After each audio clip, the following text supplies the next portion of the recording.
हमारे health minister, चलिए America तो मान लीजिए कि अमेरिका के डॉक्टर्स या अमेरिका के जो अलग अलग इंस्टीट्यूशंस हैं वो इतने पावरफुल हैं कि अलग अलग ये सवाल सरकार से भी पूछ रहे हैं, और वहां की जो पार्लियामेंट है उसकी कमेटी जो है वो अलग अलग काम भी कर रही है, कांग्रेस की या बाकी कमेटियां जो है।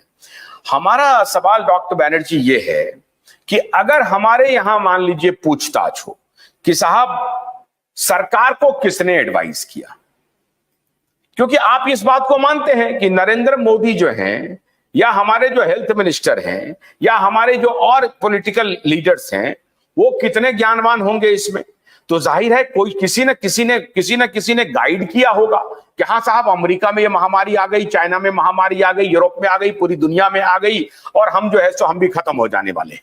तो ये किसी ने गाइड किया होगा। तो क्या ये सवाल उनसे पूछना बनता है या नहीं बनता है कि भाई तुमने जो सरकार को कोई भी सलाह दी उसका आधार क्या था? ये उनसे पूछा जाना चाहिए या नहीं पूछा जाना चाहिए?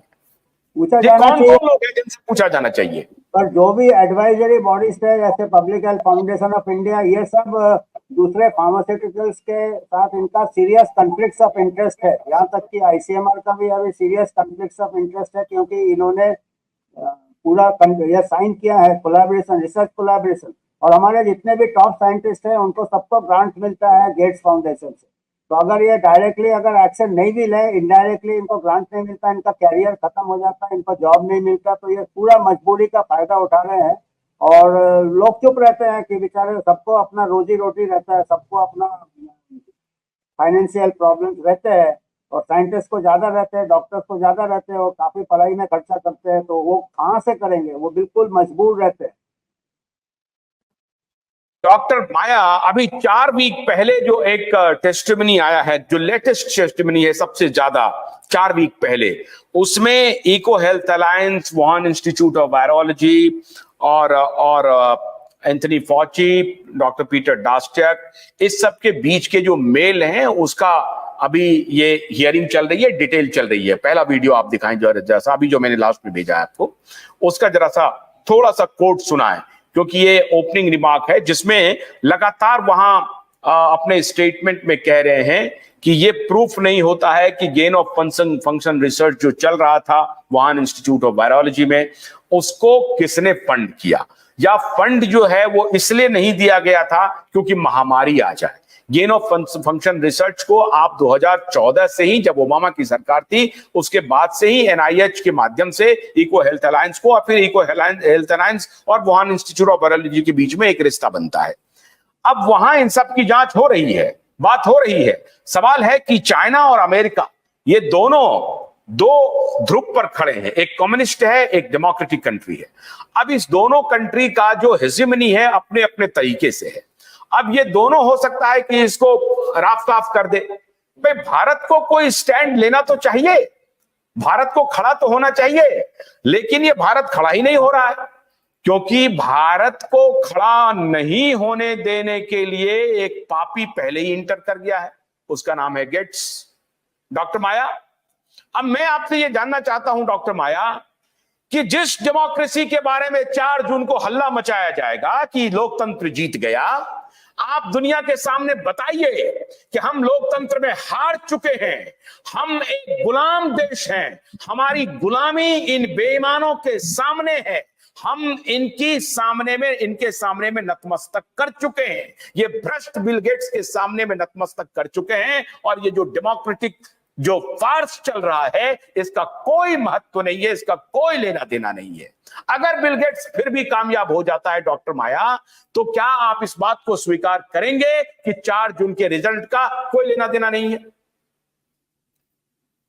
देखिए, अभी जो डॉक्टर बैनर्जी बता रहे थे, आप सवाल पूछ रहे थे कि कोई तो सलाह देने वाला होगा, तो मैं बताऊं कि जो हमारे देश के पब्लिक हेल्थ एक्सपर्ट, जिसमें डॉक्टर बैनर्जी शामिल है, वो 3 बड़े एसोसिएशन ने, उनका लेटर हेड पर मैंने पढ़ा है कि सरकार उन्होंने ये एक बड़ा कि लॉकडाउन, पूरे देश में एक साथ लॉकडाउन करने के विरुद्ध में बोला था हमारे देश के पब्लिक हेल्थ एक्सपर्ट्स ने।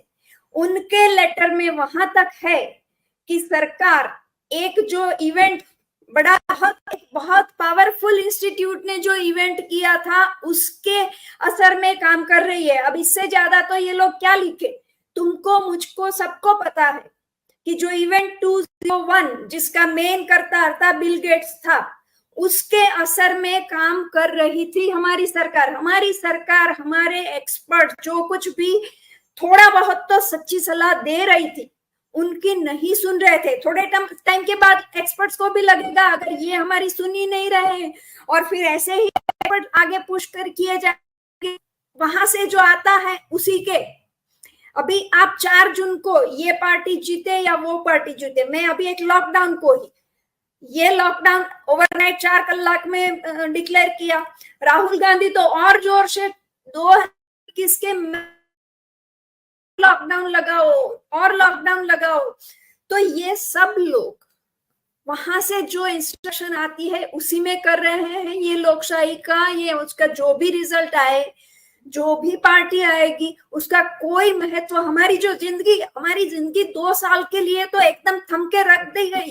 पूरी इकोनॉमी खत्म हो गई, मतलब कितने घर बर्बाद हो गए होंगे, कितने स्कूल के बच्चों का पूरा भविष्य 2 साल तक पढ़े नहीं, उन बच्चों का क्या हाल।